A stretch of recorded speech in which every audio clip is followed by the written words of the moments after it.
Spain 7th episode में हम देखते हैं ब्रूस केला को लेकर डॉक्टर के पास जा रहा था। वह खुद थक गया था लेकिन फिर भी हार नहीं मान रहा था। उसको पता था कि अगर वह रुक गया तो यह जिंदा नहीं बचेगी। दूसरी तरफ एलिसिया तिजोरी के अंदर जाती है और कहती है कि वे लोग अंदर आकर बहुत सफाई से चोरी करके निकल गए। स्पेन के लोगों को मानना पड़ेगा, मार्ग तो सिर्फ बलि का बकरा है। फिर वे एंटी चैम्बर में जाते हैं। कमिश्नर कहती है कि मुझे नहीं लगता कि 45 मिलियन की चोरी करके कोई कार की रेस लगाने जाएगा। एलिसिया कहती है आप स्पेन के लोगों को नहीं जानते, वे इतनी बड़ी चोरी के बाद अपनी जीत का जश्न मनाने वहां गए होंगे। मार्क को जेल से बाहर निकालो। तभी कैमिल अपने पति मार्क से मिलने जाती है। वह कहती है कि बर्लिन हमें पैसे दे रहा है ताकि हम एक अच्छा सा लॉयर कर सकें, लेकिन मार्क मना कर देता है। फिर बर्लिन खुद बात करता है और कहता है कि हम आपको नीचा दिखाने के लिए पैसे नहीं दे रहे, ये सब हम कमील के लिए कर रहे हैं। वह आपके बिना टूट चुकी है, आप यह पैसे उधार समझकर ले लीजिए। मार्क मान जाता है। इस चाल से बर्लिन कैमिल के और भी नजदीक आ गया था। उधर ब्रूस भागता हुआ सड़क के पास जाता है। वो कैला को नीचे लिटाकर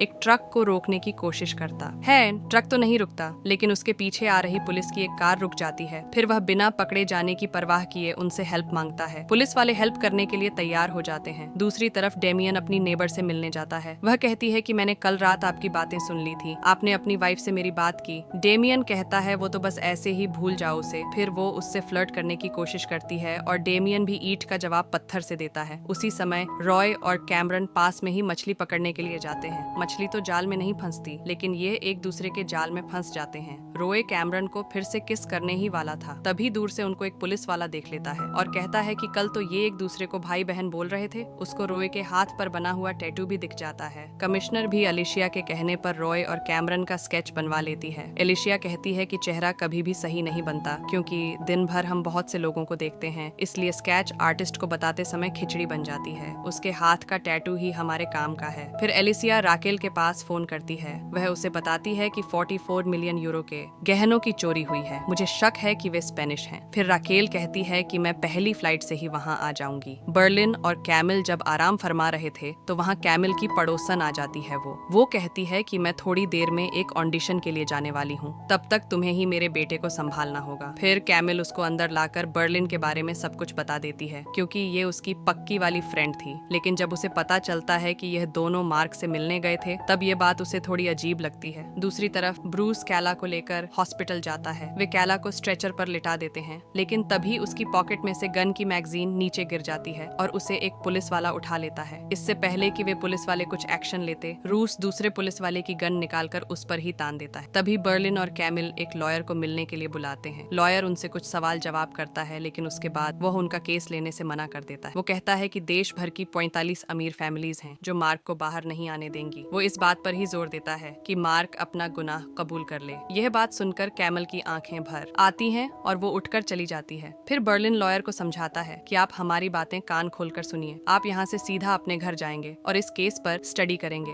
क्योंकि हम आपसे यह सुनना चाहते हैं कि आप मार्क को जल्दी ही बाहर निकाल लेंगे, वरना होगा ऐसा कि रात को हम दबे पांव आपके घर आएंगे। फिर आपको क्लोरोफॉर्म सूखा कर आपके मुंह में कुछ ऐसा डालेंगे जिससे जिंदगी भर आप किसी भी चीज का स्वाद नहीं चख पाएंगे और ना ही कोर्ट में बहस कर पाएंगे। फिर वकील वहां से फूट लेता है।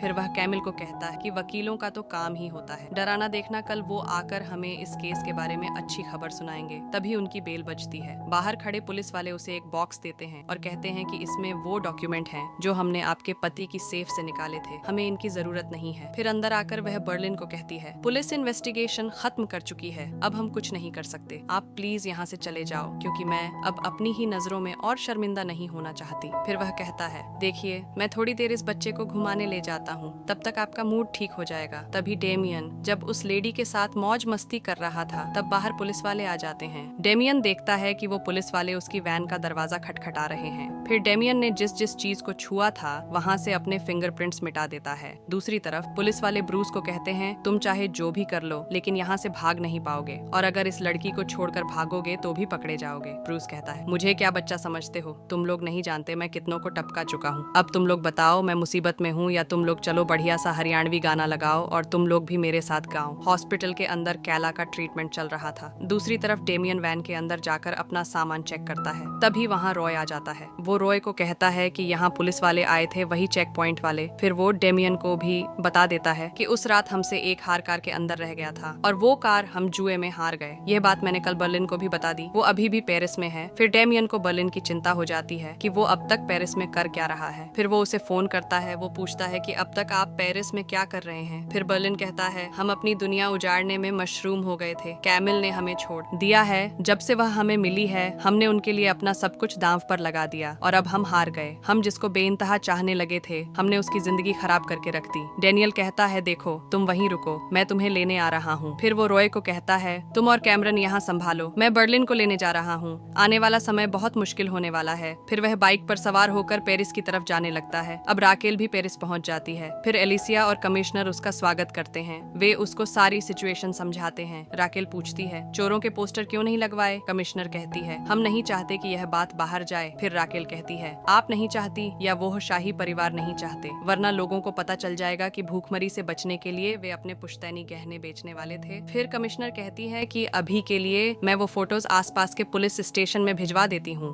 अब वो स्केच हर पुलिस वाले के पास पहुंच जाते हैं और ये वही पुलिस वाले थे जिन्होंने रोए को मछली पकड़ते हुए देखा था। कैमिल की फ्रेंड जब वापस उसके घर आती है तो कैमिल उसे कहती है कि मेरा हस्बैंड बहुत ही सीधा सादा है, पता नहीं कौन उसे फंसाने की कोशिश कर रहा है। उसकी फ्रेंड कहती है कि फिल्मों में तो अक्सर आशिक ही ऐसा काम करते हैं। फिर वह पूछती है कि मेरा बेटा कहाँ है। कैमिल कहती है मेरा आशिक उसे घुमाने ले गया है। इतने में बैल बज जाती है और बर्लिन उसके बेटे को लेकर आ जाता है। फिर कैमिल उससे गले मिलती है और उसकी पॉकेट से उसके रूम की निकाल लेती है। फिर बर्लिन वहाँ से चला जाता है। फिर वह अपनी फ्रेंड को बर्लिन के रूम की चाबी दिखाती है और दूसरी तरफ रॉय और कैमरन अपनी वैन के अंदर अलग अलग लोगों के बाल रख रहे थे ताकि जब भी ये वैन पुलिस वालों के हाथ लगे तो यहाँ बहुत से लोगों के सबूत मिले। फिर इतने में डेमियन बर्लिन के पास पहुंच जाता है। वो कहता है कि मैं तुम्हें लेने आया हूँ। फिर वे दोनों बैठकर गप्पे छप्पे लड़ाते हैं। डेमियन उसको अपनी नई नेबर के बारे में बताता है। वह कहता है कि जब सारा मजा एक रात में मिल सकता है तो हमें किसी के साथ दिल क्यों लगाना। फिर वह बताता है कि मेरी बीवी ने मुझे छोड़ दिया है लेकिन अब मैं उसके बिना भी खुश हूँ। दूसरी तरफ ब्रूस पुलिस वालों को कहता है अपने साथियों को फोन करके पूछो उस लड़की की तबीयत कैसी है। फोन करने पर पता चलता है कि वह लड़की खतरे से बाहर है। 5 मिनट बाद उसको जनरल वार्ड में शिफ्ट कर दिया जाएगा। फिर ब्रूस उनको हथकड़ी बांधने के लिए कहता है। जब रॉय और कैमरन अपनी वैन में बातें कर रहे थे तब पुलिस वाले उनको घेर लेते हैं। रॉय और कैमरन को पता चल जाता है कि बाहर पुलिस आ चुकी है। कैमल भी अब बर्लिन का रूम चेक करने के लिए जा रही थी और ब्रूस ने भी पुलिस वालों के हाथ पर हथकड़ी बांध रखी थी। रूम के अंदर जाकर कैमिल देखती है कि बर्लिन ने उस पर नजर रखने के लिए अपने रूम में पूरा सेटअप लगा रखा था। वो उस रूम में मार्क के नीलामी घर का भी मॉडल देख लेती है। उसे वहाँ मार्क और उन गहनों की तस्वीरें भी मिल जाती हैं। ये सब देखकर वह टूट जाती है। अब पुलिस की एक टुकड़ी रोए और कैमरन की वैन के पास जा रही थी। दूसरी तरफ ब्रूस पुलिस की कार को स्टार्ट करके हॉस्पिटल के अंदर ही घुसा देता है। अब लास्ट एपिसोड में देखते हैं क्या